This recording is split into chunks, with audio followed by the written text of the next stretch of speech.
Quelle était la part de curieux et de futurs utilisateurs? Bien difficile à dire, mais c'est la foule qui a cerné le tout nouveau bassin d'eau vive samedi lors du premier jour d'ouverture au public sur le site du port d'Épinal.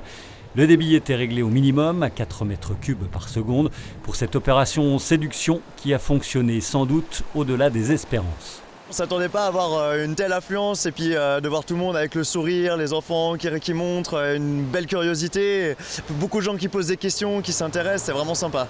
Il y a quelques critiques quand même.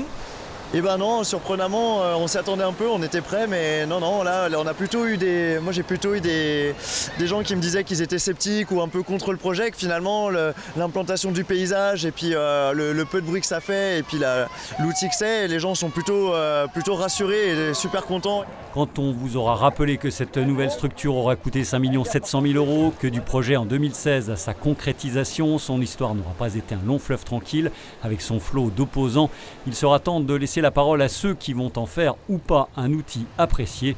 Petit florilège donc de réactions qui ne tiennent évidemment pas lieu de sondage. Pas pour mon âge, mais très bien. D'un point de vue esthétique, qu'est-ce que vous en pensez? C'est magnifique, magnifique. Il n'y a plus qu'à payer. Ouais, vous pensez que ça va coûter cher? Très.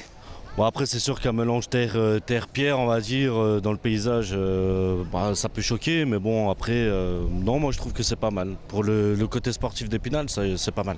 Vous allez essayer? Non. non. Qu'est-ce que t'en penses toi? Moi j'aime beaucoup, c'est très bien, mais j'ai beaucoup peur d'essayer. Qu'est-ce qui te plairait quand même d'essayer? Du canoë, de la bouée? Plus un truc de groupe pour ne pas être toute seule. Ah, franchement c'est top, c'est à faire, c'est à essayer, c'est vraiment génial. Ça fait des bonnes sensations. Est-ce que vous aviez choisi comme embarcation là? Alors nous on a pris le kayak à 2 places pour essayer en premier. Après on fera peut-être les bouées, on verra. Monsieur, qu'est-ce qu'il en dit? Moi j'adore, c'est vraiment exceptionnel. Franchement, quel que soit le niveau, on peut pratiquer sans aucun problème. Il ne faut pas avoir peur des rouleaux.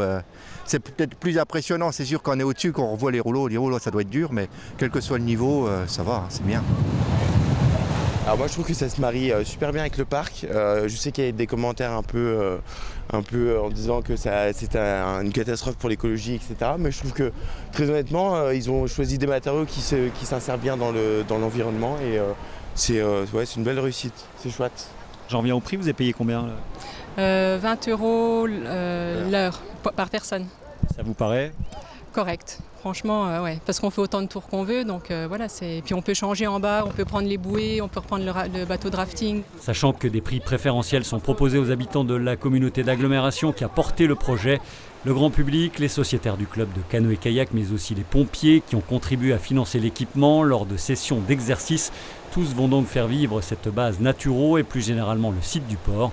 Premier bilan à tirer fin octobre lors de la fermeture saisonnière du bassin qui rouvrira le 1er avril suivant.